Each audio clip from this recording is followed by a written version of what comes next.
말씀 같이 보겠습니다. 말씀은 사무엘 하 11장 1절부터 13절까지 말씀입니다. 한 절씩 교도하시겠습니다. 그 해에 돌아와 왕들이 출전할 때가 되매 다윗이 요압과 그에게 있는 그의 부하들과 온 이스라엘 군대를 보내니 그들이 암몬 자손을 멸하고 랍바를 에워쌌고 다윗은 예루살렘에 그대로 있더라. 저녁 때에 다윗이 그의 침상에서 일어나 왕궁 옥상에서 거닐다가 그곳에서 보니 한 여인이 목욕을 하는데 심히 아름다워 보이는지라. 다윗이 사람을 보내 그 여인을 알아보게 하였더니 그가 알아되 그는 엘리암의 딸이요 햇사람 우리야의 아내 밧세바가 아니니이까 하니, 다윗이 전령을 보내어 그 여자를 자기에게로 데려오게 하고 그 여자가 그 부정함을 깨끗하게 하였으므로 더불어 동침하매 그 여자가 자기 집으로 돌아가니라. 그 여인이 임신함에 사람을 보내 다윗에게 말하여 이르되 내가 임신하였나이다 하니라. 다윗이 요압에게 기별하여 햇사람 우리아를 내게 보내라 하매 요압이 우리아를 다윗에게로 보내니 우리야가 다윗에게 이르매 다윗이 요압의 안부와 군사의 안부와 싸움이 어떠했는지를 묻고 그가 또 우리아에게 이르되 내 집으로 내려가서 발을 씻으라 하니 우리아가 왕궁에서 나가매 왕의 음식물이 뒤따라가니라. 그러나 우리야는 집으로 내려가지 아니하고 왕궁 문에서 그의 주위 모든 부하들과 더불어 잔지라. 어떤 사람이 다윗에게 아뢰되 우리아가 그의 집으로 내려가지 아니하였나이다. 다윗이 우리아에게 이르되 내가 길 갔다가 돌아온 것이 아니냐 어찌하여 내 집으로 내려가지 아니하였느냐 하니 우리야가 다윗에게 아뢰되 언약궤와 이스라엘과 유다가 야영 중에 있고 내 주 요압과 내 왕의 부하들이 바깥들에 진치고 있거늘 내가 어찌 내 집으로 가서 먹고 마시고 내 처와 같이 자리이까.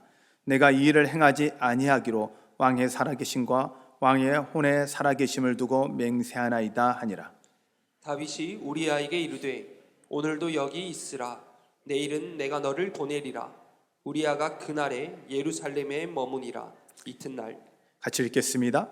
다윗이 그를 불러서 그 앞에서 먹고 마시고 취하게 하니 저녁 때에 그가 나가서 그의 주의 부하들과 더불어 침상에 눕고 그의 집으로 내려가지 아니하니라. 아멘. 할렐루야. 우리 같이 인사할까요? 여러분 지금까지 어떠셨습니까? 주님 안에서 좋았습니다. 지금은 어떠십니까? 주님 안에서 좋습니다. 앞으로 어떠실 것 같습니까? 주님 안에서 좋을 것입니다. 할렐루야. 아멘. 영어에서 현재라는 단어를 프리젠트라는 단어를 씁니다. 근데 그 프리젠트라는 단어는 또한 선물이라는 단어를 쓰기도 해요. 그럼 이게 두 개를 연결하면 현재가 선물이라는 뜻이죠. 그렇다면 현재 여러분에게 지금 이 순간이 여러분들에겐 선물이자 축복인 거예요. 그리고 무엇보다 현재 여러분 같이 하고 있는 여러분 옆에 있는 분들이 여러분에겐 선물이에요. 옆에 분에게 이렇게 한번 인사해 볼까요? 특히 가족들에게요. 네, 특히 주변 사람들에게 당신 때문에 행복합니다. 한번 인사해 보실까요? 당신 때문에 행복합니다. 제가 이렇게 인사를 좀 하고 싶어요. 당신은 나의 선물입니다. 이렇게 인사하려고 했는데 그건 좀 부담스러울 것 같아서 그 마음을 좀 전하셨으면 좋겠어요. 선물이세요? 근데 또 여기 옆에서 아니야. 선물이 아니야. 주님, 선물이에요. 과거의 이스라엘의 나라의 역사의 개념 안에는요, 시간의 개념에는요, 과거와 현재밖에 없어요. 미래는 하나님 것이 우리 것이 아니라는 거죠. 그런데 가만 보면요, 이 지금 현재가요, 조금 있으면 과거가 돼요. 그런데요, 우리의 미래가요, 조금 있으면 우리의 현재가 돼요. 그러면 결국 우리는 현재만을 살거든요. 현재를 살 수밖에 없어요. 현재를 어떻게 사느냐에 따라 나의 과거가 좋아지는 거고 내 현재를 어떻게 살아가느냐에 따라 내 미래가 좋아지는 거예요. 여러분 미래에 대한 두려움, 염려 다 내려놓으시고 현재 이 순간에 감사할 수 있는 여러분 되시기를 바랍니다. 근데 이 감사를 못하면, 만족을 못하면 불만족이 생겨요. 오늘 다윗의 모습이 그 모습이에요. 오늘 성경의 다윗에서 말씀을 이렇게 이야기를 하는데요. 주님이 이 12장 사무엘하 12장에 보면 나단이 다윗의 잘못을 지적하면서 이런 이야기를 해요. 8절 말씀 한번 좀 띄워 주실래요? 사무엘하 12장 8절 말씀입니다. 내 주인의 집을 내게 주고 내 주인의 아내들을 내 품에 두고 이스라엘과 유다 족속을 내게 맡겼느니라. 만일 그것이 부족하였을 것 같으면 내가 내게 이것저것 더 주었으리라. 하나님이 다윗에게 부족함 없이 채워줬다는 거죠. 근데 다윗이 뭘 해요? 부족함을 느끼는 거예요. 근데 이 부족함을 느끼는 상황을 보니까 이 다윗이 방심을 해요.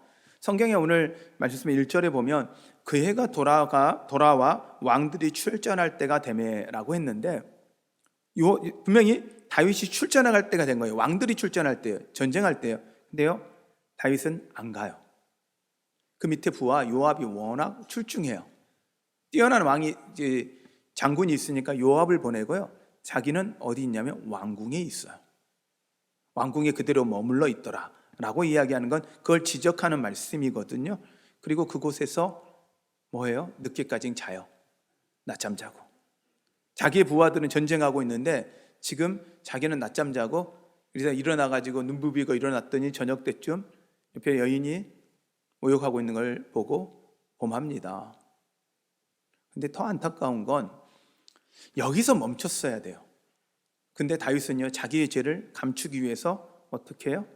그 밧세바의 아내인 우리야를 불러다가요, 그 아이의 임신이 자기 것이 아니라 우리아의 임신인 것처럼 속이기 위해서 하나님을 두려워하지 않고 사람을 두려워해서 그 짓을 해요.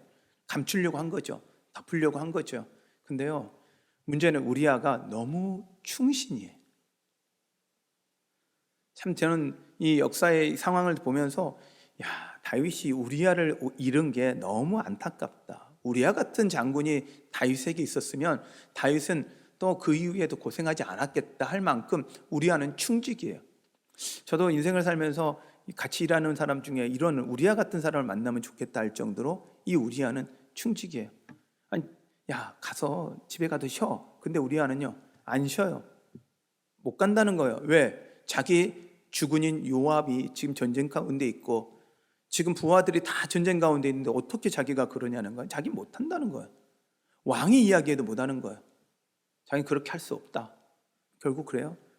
그러면 다윗 여기서 멈춰야 되잖아요. 우리아를 죽입니다. 그것도 자기 잘못이 아닌 전쟁에서 죽은 것처럼요. 근데요, 사람의 눈은 속일 수 있어요. 근데 하나님의 눈은 속일 수 있나요? 속일 수 없어요. 하나님의 눈은 결코 속일 수 없어요. 우리의 생각과 우리의 마음까지도 감찰하시거든요. 가끔 저는 이 다윗의 죄를 보면서 이런 생각이 드는 거예요. 아니, 이스라엘 나라에 다윗이라는 존재가 어떤 존재인데 다윗의 후손이요 예수 그리스도가 나오고 다윗이 이스라엘 나라의 전체에선 최고의 왕이고 우리가요 이스라엘을 잘 모르고 이스라엘 역사를 모르고 잘 모르더라도 다윗이라는 이름은 다 알아요. 영어로 데이빗이라는 이름은 다 알아요. 모든 사람이 알 만큼의 다윗이에요. 근데 성경에요 버젓이 다윗의 잘못을 기록하고 있는 거예요. 우리 같으면 좀 덮어둘만 하잖아요. 이런 기록은 어떻게 해요? 기록이니까 후대에 기록된 기록이잖아요. 그러면 이건 좀 빼도 되죠. 근데 하나님이요 그걸 그대로 드러나게 하셔요. 저는 그걸 왜 할까? 왜 그러셨을까? 라고 살펴보니까 이게 결국 우리 가운데 있을 죄에 대해서 우리를 돌아보라고 하시는 하나님의 뜻이지 않을까라는 생각이 들었어요. 그래서 저는 오늘 말씀의 제목을 거룩과 사랑을 회복하라는 말씀의 제목으로 같이 은혜 나누기를 원합니다. 다윗은요 하나님을 두려워하지 않고 사람을 두려워한 죄 가운데 빠져버려요. 또한 다윗은요 자기 백성이잖아요. 하나님이 맡겼다 그랬죠. 성경에 오늘 분명히 하나님이 너에게 맡겼는데 그러면 뭐야? 하나님 거잖아요. 그런데요 그 백성들을 사랑하지 않고 자신의 욕심을 위해서 자신의 수치를 자신의 죄를 덮기 위해서 사랑하지 않고 그 충신인 우리아를 죽여요. 이거에 대해서 하나님은 지적하고 하나님 거기에 대해서 벌을 내시는 내용들이 오늘 성경에 나와 있는 내용입니다. 그래서 저는 이 다윗이 잃었던 거룩과 회복을, 사랑을 회복하자는 말씀으로 함께 은혜 나누기를 소원합니다. 할렐루야. 그럼 왜 거룩과 사랑을 회복해야 할까요? 왜일까요? 이유는요, 거룩해야 하나님 우리 가운데 함께 할 수 있으세요. 거룩하지 않으면 하나님 우리 가운데 임할 수 없다고 이야기하는 거예요. 거룩이 한 것은 원래 처음에 에덴 동산의 모습이에요. 죄가 없던 모습이에요. 그러나 죄가 들어오는 순간 아담과 하와는 그 에덴 동산에서 쫓겨나게 되어지는 거예요. 그리고 나서 하나님이 그 거룩을 회복한 것이 어디냐면 출애굽이에요. 출애굽을 통해서 하나님이 성전을 지으시고 거룩한 공간을 두시고 그거 가운데 임하시는 거예요. 그리고 하나님이 우리에게요, 성령 하나님이 임하시도록 우리에게 거룩을 요구하세요. 그런데 오늘 다윗은 그 거룩을 잃어버린 거예요. 근데 하나님은 그 잃어버린 건 안타까움이 아니라 우리와 동행하고 싶어 하시는 하나님의 마음이라는 걸 여러분 믿으시길 바랍니다. 하나님이 그래서 우리 가운데 하나님의 거룩이 드러나서 하나님과 동행하고 싶고, 또한 하나님이 우리의 삶 가운데 역사하시고 일하시는 것들을 보여주시고, 그걸 통해서 세상 가운데 하나님의 사랑이 흘러가기를 원하시거든요. 그렇기 때문에 하나님 우리 가운데 거룩과 사랑이 있기를 원하시는 거예요. 결국 누구 때문이에요? 우리 때문이에요. 우리에게 복 주기 원하시는 거죠. 은혜 주기 원하시는 거예요. 여러분, 거룩과 사랑이 회복되셔서 하나님의 은혜가 여러분 가운데 가득하길 원합니다. 축복합니다. 여러분, 하나님이 여러분 사랑하세요. 믿으십니까? 정말 믿으십니까? 할렐루야? 네, 믿으셔야 해요. 여러분, 십자가를 볼 때마다 때로 여러분의 인생에서 잘 풀리지 않아요. 요즘 삶 참 어렵거든요. 요즘 시대를 살아가는 삶 참 어렵잖아요. 근데 우리 한번 돌아볼까요? 과거에서부터 지금까지 돌아보면 힘들지 않을 때가 있었어요? 안 그렇잖아요. 항상 힘들었잖아요. 근데 하나님 들어와 보세요. 여기까지 왔어요. 정말 여기까지 왔잖아요. 참 힘든 세상. 제가 오늘 아침에 또 다시 한번 말씀을 준비하고 다시 점검하면서 보니까 우리 어르신들이 태어났을 때는 전기도 없을 때 태어나셨더라고요. 전기도 없을 때 호롱불부터 시작하고, 그 다음에 보일러가 어디 있어요? 장작 띄워서 구들에서 잠자고 하시다가 조금 지나서 연탄 들어오고, 연탄 들어온 다음에 조금 있다가 이제 진짜 기름 보일러 들어오고, 지금은 가스 들어오고, 그 테레비가 어디 있어요? 테레비도 없던 시대에 와가지고 이제는 핸드폰까지 와 있는데, 한편으로 보면 참 적응하기 쉽지 않으셨겠다. 참 어렵겠다. 제가 생각해도 이거 따라가기 어려운데 우리 어르신들은 얼마나 어려울까, 이런 생각하면 참 고생하셨다는 생각이 들어요. 근데 바꿔서 생각하면 참 살기 좋은 세상 됐죠. 추우면 따뜻하게 해주고, 그 다음에 더우면 시원하게 해주고, 곧 여름이 다가와요. 그렇죠? 근데 여름에 요즘에 에어컨 없으면 살 수 있어요, 없어요? 못 살잖아요. 그래서 한번 생각해 봤어요. 예전에 에어컨 없을 때 어떻게 살았지? 어떻게 사셨어요, 우리? 근데 살았죠. 힘들지 않은 시기는 단 한 번도 없었을 거예요. 근데요, 지금 힘들어요. 어려워요. 근데 여러분, 그 힘들고 어려운 문제 앞에 여러분이 몰입되어서 그 문제만 붙잡고 있으면 결코 그 문제는 해결되어지지 않아요. 근데 놀라운 건요, 성경 안에서 계속 말씀하는 건 우리가 하나님과의 관계를 통해, 이 거룩은 하나님과의 관계 회복이거든요. 관계가 회복되고 사랑도 또한 하나님과의 관계 회복이거든요. 하나님 앞에 하나님이 우리 안에 임재하시고 하나님과 온전한 관계가 이루어지는 거룩과 사랑이 회복되면요, 우리의 문제는 누가 하시냐면 하나님이 하세요. 하나님이 하세요. 그래서 여러분의 문제 앞에 여러분의 문제를 붙잡고 가지 마시고 여러분이 거룩과 사랑을 추구하고 그걸 쫓아가는 여러분 되시기를 바랍니다. 다윗이요, 자기의 문제를 자기가 해결하려고 하니까 끊임없이 죄 가운데 빠져들잖아요. 처음에 잘못했을 때 빨리 해결해 왔으면 이런 문제가 되지 않아요. 그런데요, 덮으려고 하니까 계속 그 문제 가운데 빠져서 헤어나지 못하는 모습을 볼 수가 있습니다. 여러분, 주님의 은혜로, 주님의 사랑으로 이겨내시는 여러분 되시기를 바랍니다. 그러면 거룩과 사랑이란 무엇일까 하면, 거룩이란 단어는요, 히브리어로 카도시라는 단어를 써요. 카도시라는 단어는 구별되다, 구별시키다 라는 뜻이에요. 영어로는 distinguish라는 표현을 써요. 구별되어 놓는 것을 의미하거든요. 그러면요, 거룩은 어떤 거냐면 죄와 구별되는 거예요. 그래서 거룩이 임하면요, 죄가 드러나요. 하나님이 임재하기 위해서 이 다윗에게 하나님이 함께하기 위해서, 동행하기 위해서 그의 죄를 드러내는 거예요. 어떻게 보면 그의 죄가 드러난 게 복이에요. 그리고 그의 삶 가운데 계속적으로 저주와 그것에 대한 아픔이 다가옵니다. 죄의 결과를, 대가를 치릅니다. 그 한편으로는 하나님 회개했잖아요. 회개했으면 안 아파야죠. 회개했으면 아픔 없어야죠. 회개했으면 문제 없어야죠. 그런데요, 회개하고도 문제 없으면 우리가요, 하나님을 기억 안 해요. 아픔 찾아오고 어려움 찾아올 때마다 다윗은 뭘 기억하냐면 자기 죄를 기억하는 거예요. 끊임없이 자기의 죄에 대해서 이게 얼마나 악한 것인지 깨닫고 하나님께 가까이 가는 거예요. 그렇다면 우리 인생이 평탄한 게 중요한 게 아니라, 우리 인생 가운데 힘들고 어려울지라도 거룩을 선택하고 하나님께 가까이 가면 그것이 복임을 여러분 믿으십시오. 할렐루야. 그러기 위해서 여러분 세상과 구별되어야 합니다. 세상의 방식과 구별되어야 합니다. 여러분, 구별된 삶을 살아가는 여러분 되십시오. 근데 구별되는 게요, 예배 시간만 이 시간을 구별해 시간을 드리는 것도 있어요. 그런데요, 삶이 구별돼야 되거든요. 가끔은 예배를 드리다 보면 은혜가 안 돼요. 자, 은혜가 안 되면 목사가 은혜스럽게 설교 안 한 걸까요? 아니면 우리가 은혜가 없는 걸까요? 둘 다요. 둘 다. 왜요? 그럴 수 있어요. 목사인 저도 말씀을 전하는 이 시간 가운데 이 시간만을 위해 사는 게 아니라, 이 시간을 위해, 이 시간만 거룩하면 되는 게 아니라 삶 전체가 거룩하게 와야 하거든요. 제 삶에서 무너져 있을 때는요, 가끔요 설교를 하면요 꽉 막힌 느낌이 들어요.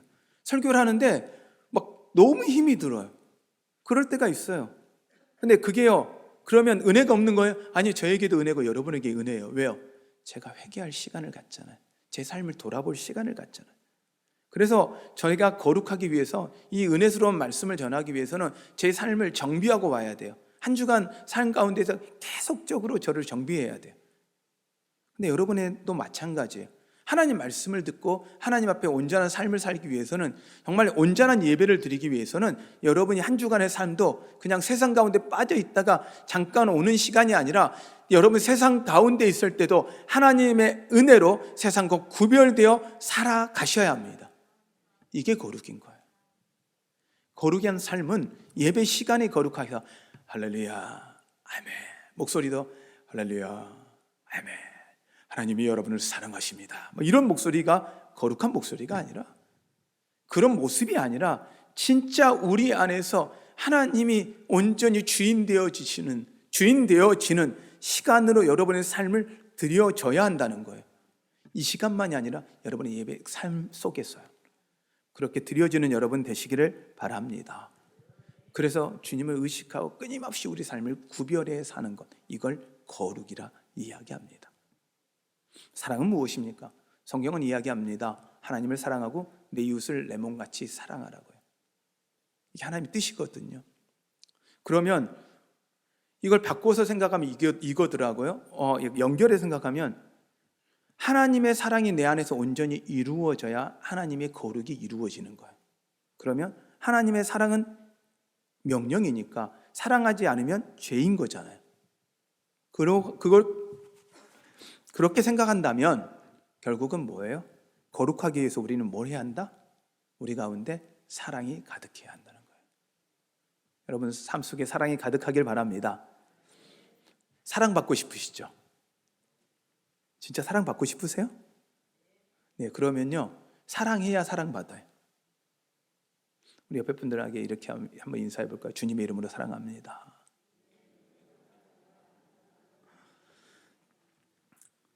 제가 이렇게 인사를 자주 시켜요. 그랬더니 인사 좀 그만 시키면 안 되냐고, 왜 자꾸 인사를 시키냐고 이야기를 하세요. 근데 잠깐만 생각해 봤어요. 제가 이제 우리 교회에 이제 설교를 시작하면서, 그리고 담임 목사로 오는 게 해서 만 4년 됐더라고요. 만 4년이 지났어요. 설교 제가 2019년도 3월부터 제가 마지막 주에 설교하러 왔거든요. 그래서 벌써 4년이 됐더라고요. 제가 처음 우리 교회 설교하러 왔을 때 저는 우리 교인들이 저 싫어하는 줄 알았어요. 인사를 안 해. 반갑게 맞이하지를 않으세요. 되게 좀 힘들었어요. 처음에 쉽지 않더라고요. 근데요, 담임 목사 와도 여러분들이 인사를 잘 안 해. 뭐 코로나가 지났으니까 그러겠지라고 했는데, 코로나가 지났는데도 인사를 잘 안 하셔. 인사를 밝게 하시는 게 쉽지가 않으신 것 같아요. 그래서 제가 우리 교인들이 참 쑥스러움이 많으시구나라는 생각이 들어요. 근데 이걸 죄만 느꼈느냐? 저희 교회에서 새로 오신 분들의 이야기가 뭐라고 하시냐면, 교인들하고 인사하기가 너무 무섭대요. 왜냐하면 친한 분들끼리는 막 친하게 인사해가지고 갑자기 옆에 서 있으면 인사를 해줘야 이제 자기도 인사하잖아요. 근데요, 그렇게 인사하고 그냥 가셔요. 그리고 나니까 교인들은, 새로 오신 분들이 너무 쉽지가 않대요. 여러분들은 못 느끼잖아요. 그러면 여러분들이요, 다른 교회 가셔서 아무도 여러분한테 인사 안 할 때 여러분이 느껴볼 수 있어요. 그래도 그 경험을 하고 싶으시면 다른 교회를 좀 다녀오시면 알아요. 다른 교회를 예배 드리는 게 보통 쉬운 게 아니거든요. 이렇게 예배에 온다라는 게 쉬운 일이 아니에요. 오신 분들도 우리가 그렇게 잘 인사를 못 하는데, 이게 그래서 제가 사랑한다라는 거, 인사도 하기 어려운데 사랑하는 게 쉽을까? 라고 할 때 저는 이 교인들한테 좀 부탁을 드리고 싶었고, 그리고 계속 제가 그렇게 인사를 시켜요. 근데 진짜 제가 인사를 어느 정도까지 시키고 싶냐면, 죄송해요, 다 일어나서 돌아다니면서 한 10명한테 인사하고 오시고 앉으세요, 이러고 싶어요. 근데 이런 마음이 있어요. 왜냐하면 한 사람이 교회를 나와서 정착하려면 적어도 주변에 친한 사람 한 5명은 돼야 정착을 한대요. 저희가 알파를 하는 이유도 그거거든요. 알파라는 프로그램 자체가 문제가 아니라 알파를 통해서 알아가요. 몰랐던 사람을 알아요. 그래서 새로운 사람이요, 우리는 다 알았는데, 아니, 그 새로운 사람 한 분이요, 우리를 알아가는 거예요. 그러면 교회 안에서 서로 보면 반갑게 인사하거든요. 알파를 하셨던 이 권사님들이 그런 이야기를 해요. 이 하고 나니까 다른 건 모르겠는데 좀 새롭게 아신 분들이 반갑게 인사할 수 있어서 좋다, 이런 이야기를 해요. 우리가 사랑이라는 걸 하면서 사랑합니다, 사랑합니다 하는데 인사하는 것도 쉽지 않거든요. 그런데 우리가 밖에 나가서 인사하고 전도하는 거, 사랑을 전하는 게 쉬울까? 쉽지 않은 거예요. 저도 마찬가지죠. 저도 쉽지 않아요. 누구나에게 쉬운 일은 아닐 거예요. 그런데 여러분, 명령이잖아요. 사랑은 명령이잖아요.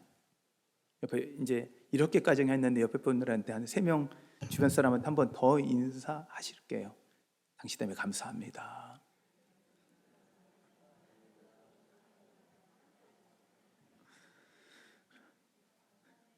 여러분, 목사가 인사시키기 이렇게 어려워요. 이렇게 어려워요. 여러분, 우리 교회 오신 분들이잖아요. 교인들이잖아요. 한 식구잖아요. 같이 사랑하자고요. 근데 성경에서 오늘 뭐라고 이 나단이 다윗에게 지적하냐면, 그의 죄에 대해서 뭐라고 하냐면 12절에 이렇게 이야기를 합니다. 12절 8절입니다. 이 9절하고 10절에 이렇게 이야기합니다. 9절입니다. 그러한데 어찌하여 내가 여호와의 말씀을 업신 여기고 나 보기에 악을 행하였느냐 라고 이야기해요. 10절입니다. 이제 내가 나를 업신 여기고 햇사람 우리아의 아내를 빼앗아 내 아내로 삼았은즉. 계속적으로 언급하고 있는 게 업신여기다. 이걸 이제 제가 히브리어로 찾아보니까 이 뜻이 무슨 뜻이냐면 경멸하다, 멸시하다는 뜻이에요. 하나님의 뜻을 어기는 건 뭐 하는 거냐면 하나님을 업신여기는 거예요. 그런데 이건 하나님을 경멸하고 멸시하는 거예요. 하나님 뜻 앞에 순종하지 않는 것도 죄예요. 사랑하지 않는 것도 죄예요? 그렇다면 뭐예요? 하나님의 뜻을 멸시하는 거고 하나님을 멸시하는 게 된다는 거예요. 근데 이 죄는요, 성경은 또 뭐라고 이야기하냐면 14절 말씀입니다. 14절 말씀. 이 일로 말미암아 여호와의 원수가 크게 비방거리를 얻게 하였으니, 어떤 걸 하게 돼요? 사단이 틈을 타고 비방하고 들어올 수 있는 근거를 만들어 버리는 거예요. 죄는 죄로 끝나는 게 아니라 하나님과 우리 사이를 멀게 할 뿐 아니라 그것이 하나님과의 관계에 끊임없이 틈을 타고 들어오는 거예요. 여러분이 하나님과의 관계에 예배에 문제가 있고 은혜가 안 된다면 여러분 점검하셔야 돼요. 여러분 삶을 점검하셔야 돼요. 사단이 틈타지 못하도록 여러분 점검하셔야 돼요. 어느 순간 말씀이 들려지지 않고 성경을 읽어도 이해가 되지 않고 내 안에서 사랑이 일어나지 않는다라면 점검하셔야 돼요. 그리고 하나님 앞에 여러분 나오시는 여러분 되시기를 축원합니다. 특히 톨스토이는 이런 이야기를 합니다. 작은 구멍 하나에 항아리에 물이 다 새어버리듯, 항아리에 조그마한 구멍만 있어도 물이 다 새잖아요. 아무리 물을 채워도 이 물이 새잖아요. 그렇듯 단 한 사람이라도 미워하면 그 인생은 비어버린다. 혹시 누구 미운 사람이 있으세요? 도저히 사랑할 수 없는 사람이 있으세요? 그러면 내 영혼이 죽어간다는 거예요. 여러분, 저 미워하지 마세요. 혹시 좀 마음에 안 들어도 미워하지 마세요. 왜냐하면 여러분을 위해서, 저도 여러분들 미웁지 않기 위해서 제가 최선을 다할게요. 그런데 중요한 거, 미움은 상대방으로부터 오는 게 아니라 나로부터 오는 거더라고요. 왜냐하면 내 자녀는 안 밉습니다. 세상에서 가장 못된 짓을 많이 하는 게 자녀들이에요. 우선 고생을 엄청 시켜요. 그리고 나서 근데 돈 뜯어가요. 그걸 당연하게 여겨요. 우리 집 와가지고 마음대로 냉장고 다 열고 지가 먹고 싶은 거 다 해요. 그리고 맛없으면 투정해요. 진짜 못된 놈들이죠. 근데요, 못된 게 아니라 사랑스러워요. 그 행위와 상관없이. 미움은 상대방에서 오는 게 아니라 내 안에서 오는 거예요. 이걸 이제 심리학 용어로 투사라고 표현을 해요. 나도 모르는 사이에 내 마음이 그 사람한테 투사돼 버리는 거예요. 그래서 미워지는 거예요.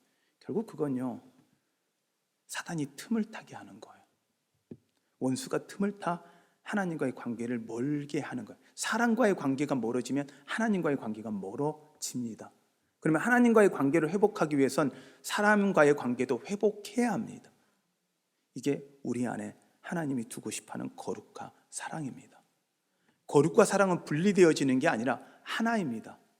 거룩하다는 건 하나님 뜻이 온전히 이루어지는 것이고, 사랑이라는 건 하나님의 뜻이니 하나님의 사랑이 온전히 이루어지는 것이 거룩이라는 거예요. 오늘 거룩하면 아멘, 이게 거룩이 아니라 하나님의 사랑, 하나님의 뜻이 온전히 우리의 삶 가운데 나타나고 드러나요 사랑이 흘러갈 때야 진정한 거룩이라는 사실을 여러분 기억하시길 바랍니다. 할렐루야. 그러면 우리는 어떻게 하느냐? 어떻게 하면 우리 삶 가운데 이 거룩이 흘러갈까를 고민해야 돼요. 거룩은 무엇입니까? 하나님과의 관계라고 말씀드렸습니다. 단순히 그냥 거룩하기를 원합니다가 아니라 이제는 고백이 아니라 회개하고 이젠 우리 삶을 돌이켜야 합니다. 거룩을 회복해야 합니다. 저는 어떻게 거룩을 회복할까 할 때 방법은 이 방법이 좋겠다 생각이 들더라고요. 날마다 주님을 기억하는 거예요. 모든 문제 앞에 주님을 대입하는 거예요. 주님이 무엇을 기뻐하시는지. 지난주에 말씀드렸듯이 주님께 묻는 거예요. 여쭙는 거예요. 날마다 주님 앞에 여러분 물으시고 주님을 기억하고 살아가는 여러분 되십시오. 사랑은 무엇일까? 어떻게 사랑을 회복할까 할 때 받은 사랑을 기억하는 거예요. 구멍난 항아리요, 깨어진 항아리에게 물을 채우는 방법이 뭘까요? 어떻게 하면 그 물을 채울 수 있을까요? 한번 생각해 보세요. 항아리가 깨어졌어요. 물을 가득 채워야 돼요. 항아리에 어떻게 해야 되죠? 손으로 막아요? 그리고 채워요? 어떤 사람을 그냥 흘러가기 전까지 계속 채운다. 그래도 채워져요? 아니요, 안 채워져요. 근데요, 그 항아리를 채우는 방법은요, 간단해요. 더 큰 항아리에 넣는 거예요. 물이 가득한 더 큰 항아리에 넣는 거예요. 혹시 내 안에서 사랑이 아직 흘러나오지 않는다는 이야기는, 새어가고 있다는 이야기는 내가 하나님의 사랑 가운데 머물지 않고 있다는 거예요. 우리는 하나님의 큰 사랑 받았잖아요. 큰 사랑 가운데 머무세요. 그리고 그 사랑 흘려보내는 여러분 되시기 바랍니다. 큰 사랑 가운데 머물면요, 우리 안에 세워져 있는 건요, 아무리 흘러나가도 상관이 없어요. 왜요? 주님의 사랑으로 가득 차지니까요. 그러므로 여러분, 사랑은 받은 걸로만 끝나는 게 아니라 흘려보낼 때 우리 가운데 사랑이 가득합니다. 받은 사랑 기억하십시오. 그리고 흘려보내는 여러분 되시기를 바랍니다. 그럼 어떻게 할 거냐? 중보기도 하는 거예요. 예수 믿지 않는 사람들, 정말 아직도 주님 사랑 모르는 사람들 위해 기도해야 돼요. 그리고 혹시 내 안에 미움이 생기는 사람들을 위해서 축복받고 기도해야 돼요. 저놈만 없어도, 저 사람만 없어도 내 인생이 진짜 이렇게 꼬이지 않을 텐데, 이러면 나만 죽어요. 근데 성경 분명히 이야기합니다. 원수를 축복하라고요. 축복해보세요. 그러면 그 축복으로 말미암아 내가 복받음을 여러분 믿으십시오. 그리고 하나 저는 좀 부탁드리고 싶은 건, 우리가 우리 서로 교인들을 위해서 조금만 관심을 갖게요. 내가 아는 사람만과 인사만 하는 게 아니라, 여러분, 사랑이 거룩이라면 이 사랑을 좀 흘려보내시도록, 제가 여러분 어떻게 안 되니까 문도 나가는데 한 번만 열고 인사하잖아요. 그러면 좀 기다려서 나가실 때 옆에 분 서로 인사해 주세요. 네, 만나서 반갑습니다. 서로 인사 조금씩만 해주셔도요, 여러분 우리 교회는 훨씬 밝아질 것입니다. 여러분들하고요, 우리 교회 새로 오신 분들이 많이 친하고 싶대요. 많이 가까이 가고 싶대요. 그런데요, 여러분들이요, 큰 장벽같이 느껴진다는 거예요. 우리 성인 여러분들은 모르세요. 몇십 년 동안 같이 신앙생활 하셔도 너무 반가우니까 모르세요. 근데요, 그 사이에 누군가 끼어들어오기는요 정말 쉽지 않아요. 그거 위해 알파하는 거예요. 알파는 프로그램의 의미가 아니라 어떻게 하면 서로가 조금씩 하나님 사랑이 흘러가는데 훈련되게 할 것이냐. 내가 다 아는 내용이죠. 예수님이 누구시냐, 왜 돌아가셨냐, 어떻게 구원을 확신할 수 있냐, 왜 기도하느냐, 왜 그리고 그러면 어떻게 성경을 읽어야 되는지 왜 몰라요? 다 알죠. 근데요, 사랑은요, 알고 끝나면 그건 사랑이 아니에요. 사랑은 알았으면 전해져야 해요. 그때야 하나님의 사랑이 우리 가운데 온전해지는 거예요. 혹시나 여러분들이 제 말씀 가운데 여러분 마음 안에 이 걸림돌이 생긴다, 목사님 왜 저러시냐라는 생겼다면 그건 은혜예요. 하나님이 여러분을 사랑하셔서 말씀하시는 거거든요. 때로 말씀이 나를 향해서 무슨 공격하는 것처럼 들린다면 하나님이 여러분을 향한 레이저를 쏘고 있는 거예요. 사랑의 레이저를. 그렇게 받아들이셔야 되는 거예요. 꼬는 게 아니라 사랑으로 받아들이는 연습을 하셔야 합니다. 그럴 때 여러분 가운데 하나님의 복이 임하실 것입니다. 할렐루야! 이 말씀을 이제 마무리하고요, 우리 같이 좀 찬양할 텐데요.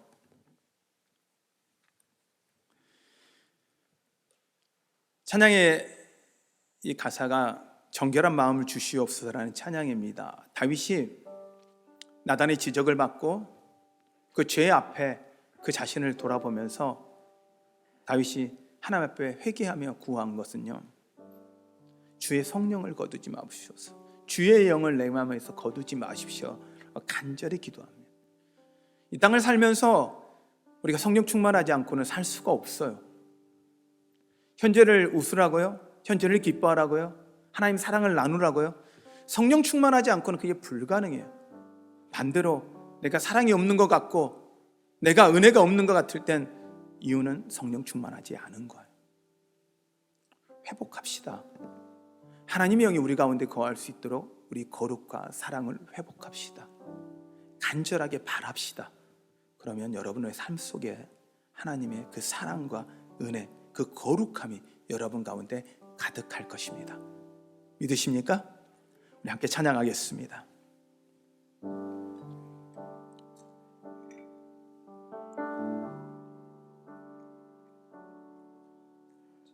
정결한 마음 주시옵소서. 오 주님, 정결한 영을 새롭게 하소서.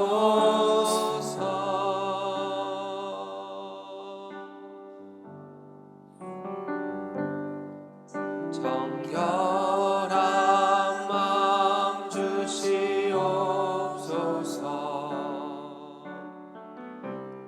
오 주님,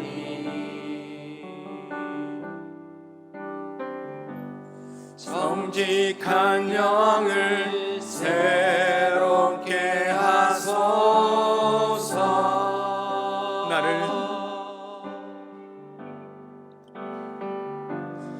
나를 주님 앞에서 멀리 하지 마시고 주의 성령을 거두지 마옵소서.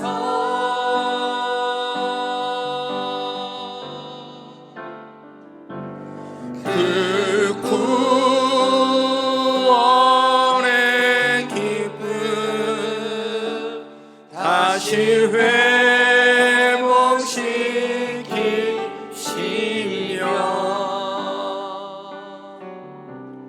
변치 않는 맘 내 안에 주소서. 나를 주님 앞에서 나를 주님 앞에서 멀리 하지 마시고 주의 성령을 거두지 마옵소서. 그 구원의 기쁨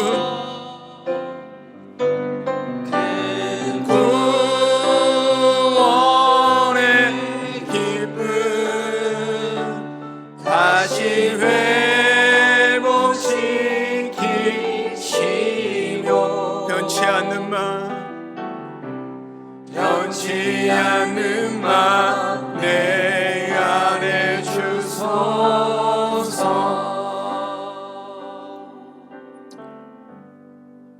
장로님이 기도하시는 그 기도 내용 중에 제 마음에 다가오는 그 기도의 내용 중에 하나가 개척교회 그 개척의 마음 주셨던 그 마음 하나님 회복시켜 주십시오라는 그 기도의 내용이 저 마음에 다가오더라고요. 여러분, 하나님을 처음 만났을 때 그 기쁨을 회복합시다.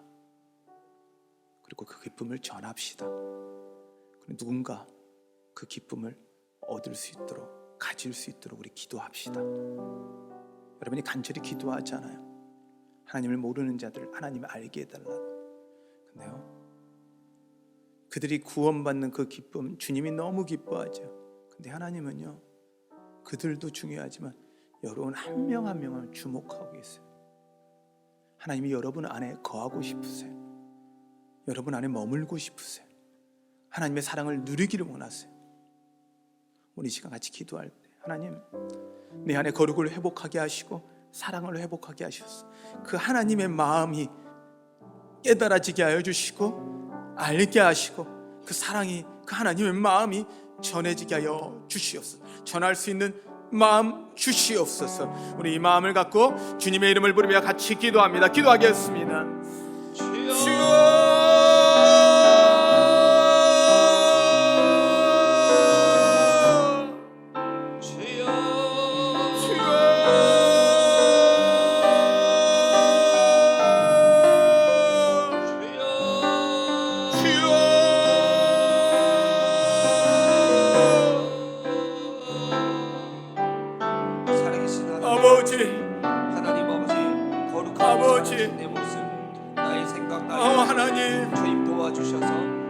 아버지 다시 거룩해질 수 있도록 주님, 주님이 거하실 청소될 수 있도록 오직 주님이 주님만, 도와여 주시옵소서. 오직 주님만 하나님 아버지 이 부족하고 연약한 홀로 나를 돌아보시고 영광 받아 다시 주시고 예수 그리스도의 우리 안에 하나님 간절히 기도하는 것 하나님 그 거룩과 사랑이 회복되게 하여 주시옵소서. 주의 영으로 가득하게 하여 주시옵소서. 구원의 기쁨으로 가득하게 하여 주시옵소서. 하나님 회복되게 하시고 은혜가 있게 하시고 하나님을 아는 기쁨이 우리 가운데 가득하게 하여 주시옵소서. 주님 찬양합니다. 주님 사랑합니다. 주님 성령을 부어 주시옵소서. 성령으로 충만하게 하소서.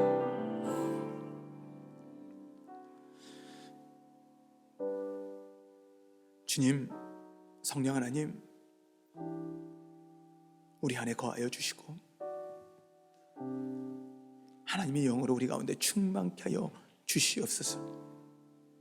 그것을 말미암아 그 하나님의 사랑이 깨달아지게 하시고 그 하나님의 마음을 깨닫는 저희들 되게 도와 주시옵소서. 하나님의 그 큰 사랑 깨달아 그 큰 사랑 나누며 사는 저희들의 삶이 되게 하여 주시옵소서. 부족합니다. 연약합니다. 날마다 넘어집니다. 주님, 우리와 동행하여 주시고 일으켜 세워주시고 붙잡아 주시옵소서. 주님이 그렇게 하실 걸 믿사하며 예수님의 이름으로 기도하였습니다.